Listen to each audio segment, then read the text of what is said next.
9/10/2025 இன்று சென்னை மணலிப்புதுநகர் ஐயா வைகுண்ட தர்மபதியில் 7ஆம் நாள் திருவிழா. எம்பெருமான் தாமரைப்பூ என்ற மலர்முக சிம்மாசனத்தில் அமர்ந்து மக்களுக்கு அருள்பாலிக்கின்றார்.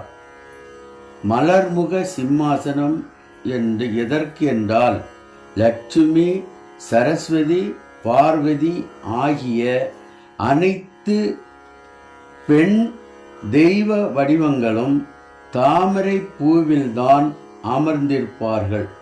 இந்த அனைத்து பெண் தெய்வ சக்திகளும் தன்னுள் அடக்கம் என்பதை அறிவுறுத்தும் விதமாக ஐயா தாமரைப்பூ என்ற மலர்முக சிம்மாசனத்தில் அமர்ந்து பதிவலம் வந்து மக்களுக்கு அருள்பாலிக்கின்றார். ஐயா உண்டு.